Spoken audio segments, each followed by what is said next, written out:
വർഷം ഈ രാജ്യത്തില്ലാതിരുന്ന ഒരു പദവി തിരിച്ചു വരികയാണ്. പ്രതിപക്ഷ നേതാവ് എന്ന പദവിയിൽ രാഹുൽ ഗാന്ധി ഇരിക്കുന്നത് ജനാധിപത്യത്തിലെ ഏറ്റവും മനോഹരമായ ദൃശ്യങ്ങളിലൊന്നാണ്. രാജ്യത്തെ വിഭജിച്ച രഥയാത്രകളിലൂടെയല്ല, ഒന്നിപ്പിക്കുക എന്ന സന്ദേശവുമായുള്ള ജോഡോ യാത്രകളിലൂടെയാണ് ആ സ്ഥാനാരോഹണം. അതാണ് ഇപ്പോൾ കിട്ടിയ ഈ കസേരയുടെ മഹത്വവും. ഇന്ത്യൻ ഭരണഘടനയും നീതി സംവിധാനങ്ങളും നിലനിൽക്കാൻ ഭരണപക്ഷത്തിനൊപ്പം കരുത്തുള്ള ഒരു പ്രതിപക്ഷവും അനിവാര്യമാണ് എന്നാണ് പോയ പതിറ്റാണ്ടുകളുടെ പാഠം. പ്രതിപക്ഷ നേതാവ് രാഹുൽ ഗാന്ധിയിൽ നിന്ന് രാജ്യം ആഗ്രഹിക്കുന്നതെന്ത്? നോക്കാം സ്പോട്ട്ലൈറ്റ്. സ്പീക്കറുടെ ഇടതുവശത്ത് ആദ്യ കസേരയിൽ ഇരിക്കാം എന്നത് മാത്രമല്ല പ്രതിപക്ഷ നേതൃപദവി കൊണ്ട് ഈ രാജ്യം ലക്ഷ്യമിടുന്നത്. രാഷ്ട്രപതി നയപ്രഖ്യാപനത്തിനായി വരുമ്പോൾ പ്രധാനമന്ത്രിക്കൊപ്പം അകമ്പടിയാകാം എന്നതുമല്ല ആ പദവിയുടെ മഹത്വം. പാർലമെന്റ് പ്രസിദ്ധീകരിച്ച ഔദ്യോഗിക രേഖയനുസരിച്ചു തന്നെ പ്രതിപക്ഷ നേതാവ് എന്നാൽ നിഴൽ പ്രധാനമന്ത്രി എന്നാണ് വിശേഷണം. ഷാഡോ പ്രൈം മിനിസ്റ്റർ എന്നതു തന്നെയാണ് ആ രേഖയിൽ പറയുന്നത്. നിഴൽ മന്ത്രിസഭയെ നയിക്കുന്ന നിഴൽ പ്രധാനമന്ത്രി എന്ന് വിശേഷിപ്പിക്കുന്നത് മറ്റൊരു സാധ്യത കൂടി ചൂണ്ടിക്കാണിച്ചാണ്. ഭരണപക്ഷത്തിന് എപ്പോൾ ഭൂരിപക്ഷം നഷ്ടപ്പെട്ടാലും അധികാരമേറ്റ് രാജ്യത്തെ നയിക്കാൻ തയ്യാറാകേണ്ടയാൾ എന്നാണ് ഔദ്യോഗിക രേഖ പറയുന്നത്. BJPക്ക് ഒറ്റയ്ക്ക് ഭരിക്കാൻ ഭൂരിപക്ഷമില്ലാത്ത ഈ സഭയിൽ പ്രധാനമന്ത്രിക്കൊപ്പം പ്രാധാന്യമുള്ള കസേരയാണ് പ്രതിപക്ഷ നേതാവിനും. അംഗബലമില്ലാതിരുന്ന പാർലമെന്റിലെ വെറും പാർലമെന്ററി പാർട്ടി നേതാവല്ല രാഹുൽ ഗാന്ധി. ഇപ്പോൾ ശരിക്കും നിഴൽ പ്രധാനമന്ത്രി തന്നെയാണ്. പാർലമെന്റിലെ കൈപ്പുസ്തകം മറ്റൊരു കാര്യവും വ്യക്തമായി എഴുതി വച്ചിട്ടുണ്ട്. പ്രധാനമന്ത്രിയെ ഭരിക്കാൻ അനുവദിക്കുന്നതിനൊപ്പം എതിർക്കാനും അനുമതിയുള്ളയാൾ എന്നാണ് അത് പറയുന്നത്. പ്രതിപക്ഷ നേതാവിന് എതിർക്കുവാനുള്ള അനുവാദം ഭരണഘടനാപരമായി തന്നെയുള്ളതാണ്. അതിനെ ആർക്കും തടയുവാനോ നിശബ്ദമാക്കുവാനോ കഴിയില്ല. സസ്പെൻഡ് ചെയ്തോ പുറത്താക്കിയോ ഇല്ലാതാക്കാനും കഴിയില്ല. ഭരണത്തിലെ തെറ്റായ പ്രവണതകളോടുള്ള പ്രതിപക്ഷ നേതാവിന്റെ ആ എതിർപ്പാണ് ഇന്ന് ഈ ജനാധിപത്യം ആഗ്രഹിക്കുന്നത്.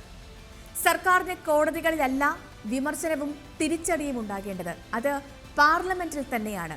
അതിനുള്ള ഭാരിച്ച ഉത്തരവാദിത്തമാണ് ഇപ്പോൾ രാഹുൽ ഗാന്ധിയുടെ ചുമലിലുള്ളത്. രാജ്യത്തെ ഉന്നതാധികാര സമിതികളിലേക്കുള്ള നിയമനങ്ങളിൽ പ്രതിപക്ഷ നേതാവിനും ശബ്ദമുണ്ട്. CBI ഡയറക്ടർ, കേന്ദ്ര വിജിലൻസ് കമ്മീഷണർ, മുഖ്യ വിവരാവകാശ കമ്മീഷണർ, മനുഷ്യാവകാശ കമ്മീഷൻ അധ്യക്ഷൻ, ലോക്പാൽ അധ്യക്ഷൻ തുടങ്ങിയ നിയമനങ്ങളിലെല്ലാം പ്രതിപക്ഷത്തിന്റെ ശബ്ദവും മുഴങ്ങണം. കഴിഞ്ഞ 10 വർഷവും ഏകപക്ഷീയമായിരുന്നു ഈ തീരുമാനങ്ങളെല്ലാം. പ്രതിപക്ഷത്തെ മുതിർന്ന നേതാക്കളായ മല്ലികാർജുൻ ഖാർഗെയും അധിർ രഞ്ജൻ ചൗധരിയുമൊക്കെ ഈ സമിതികളിൽ ഉണ്ടായിരുന്നുവെങ്കിലും നിസ്സഹായരായിരുന്നു. പ്രതിപക്ഷത്ത് അംഗബലമില്ലാതിരുന്നതിനാൽ പ്രതിഷേധങ്ങൾ ആരും ഉച്ചത്തിൽ കേട്ടില്ല. ആ കുറവ് നികത്തുക എന്നതാണ് രാഹുൽ ഗാന്ധിയുടെ ആദ്യ ദൗത്യം. 1984 പ്രതിപക്ഷ നേതാവ് ഇല്ലാത്ത സഭയെ രാഹുൽ ഗാന്ധിയുടെ പിതാവ് രാജീവ് ഗാന്ധി നയിച്ചിട്ടുണ്ട്. 30 സീറ്റ് കിട്ടിയ തെലുങ്കുദേശം പാർട്ടിയായിരുന്നു അന്ന് പ്രതിപക്ഷത്തെ മുഖ്യ കക്ഷി. ആ പാർട്ടിക്ക് പ്രതിപക്ഷ നേതൃപദവി നൽകിയില്ല. പക്ഷേ രാജ്യത്ത് ഏറ്റവും വലിയ പ്രതിപക്ഷ മുന്നേറ്റമുണ്ടായത് അക്കാലത്തായിരുന്നു. VP സിംഗിന്റെ നേതൃത്വത്തിൽ കരുത്താർജിച്ച പ്രതിപക്ഷമായിരുന്നു അന്ന് ജനാധിപത്യത്തെ പരിപോഷിപ്പിച്ചത്. ഇത്തവണ പക്ഷേ നിഴൽ പ്രധാനമന്ത്രി എന്ന പ്രതിപക്ഷ നേതൃസ്ഥാനം ഒരു നിഴലല്ല, സാധ്യത തന്നെയാണ്. എന്തുകൊണ്ടെന്നാൽ BJPക്ക് പിന്തുണ നൽകുന്ന 2 മുഖ്യ കക്ഷികളും ഈ വർഷം മാത്രം NDAയിൽ ചേർന്നവയാണ്. ചരിത്രപരമായി BJP വിരുദ്ധ പാളയത്തിൽ നിലയുറപ്പിച്ചിരുന്നവരുമാണ്. JDU അധ്യക്ഷൻ നിതീഷ് കുമാർ ആയിരുന്നു ഒരു കാലത്ത് രാജ്യത്തെ ഏറ്റവും വലിയ നരേന്ദ്രമോദി വിമർശകൻ. കേസുകളിൽ വലഞ്ഞ് NDAയിൽ ചേർന്ന ചന്ദ്രബാബു നായിഡു ഇപ്പോൾ ആന്ധ്രയുടെ കരുത്തനായ മുഖ്യമന്ത്രിയാണ്. സ്വന്തം നിലയ്ക്ക് തീരുമാനങ്ങൾ എടുക്കാനുള്ള കരുത്തുമുണ്ട്. പ്രതിപക്ഷത്തെ അംഗബലം മാത്രമല്ല, ഭരണപക്ഷത്തെ ദൗർബല്യങ്ങൾ കൂടിയാണ് ഈ നേതൃപദവിയെ സവിശേഷ സ്വഭാവമുള്ളതാക്കുന്നത്. രാജ്യത്തെ അധികാര ശ്രേണിയിൽ കേന്ദ്ര ക്യാബിനറ്റ് മന്ത്രിമാർക്കൊപ്പമാണ് രാജ്യസഭയിലെയും ലോക്സഭയിലെയും പ്രതിപക്ഷ നേതാക്കളുടെ സ്ഥാനം. ദേശീയ സുരക്ഷാ ഉപദേഷ്ടാവിനും മുൻ പ്രധാനമന്ത്രിമാർക്കും മുഖ്യമന്ത്രിമാർക്കും ഒക്കെ തുല്യമാണ് ആ പദവി. ആ പദവിയോടുള്ള ഉത്തരവാദിത്തം കാണിക്കുക എന്നത് പ്രതിപക്ഷത്തിന്റെ മാത്രം കടമയല്ല. പ്രതിപക്ഷ നേതാവിന് അർഹിക്കുന്ന പരിഗണന നൽകുക എന്നത് ഭരണപക്ഷത്തിന്റെയും ഉത്തരവാദിത്തമാണ്.